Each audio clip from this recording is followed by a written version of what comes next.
musonun yerləşdiyi iqlim qurşaqları ilə tanış olacaq. Gəlin ilk növbədə Yapon arxipelağı ilə tanış olaq.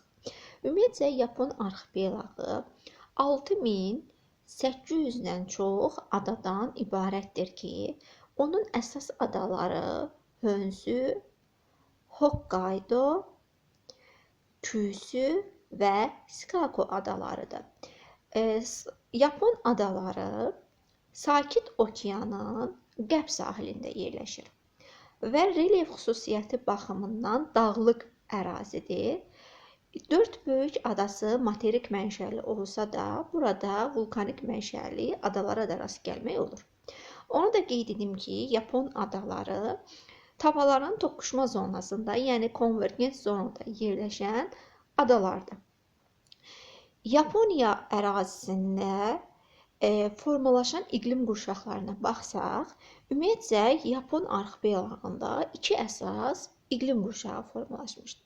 Bunlardan biri mülayim iqlim, digəri isə subtropik iqlimdir.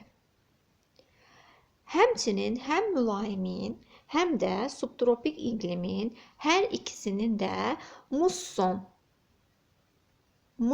tipi Yapon arxipelağı ərazisində yayılmışdır.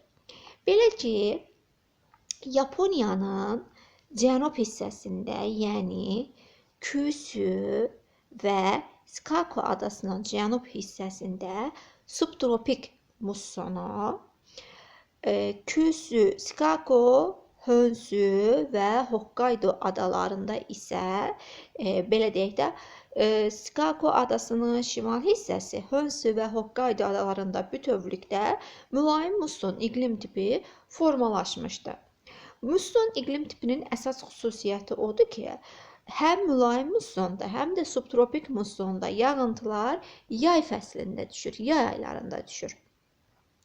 Yapon arxipelağı da yay aylarında isti və rütubətlidir.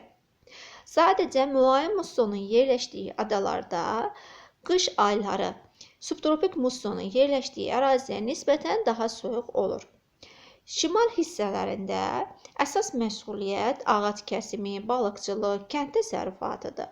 Ümumiyyətcə, Yapon arxipelağında mülayim zonada şəhər inkişafı, kənd təsərrüfatı, sənaye texnologiyaları inkişaf edib.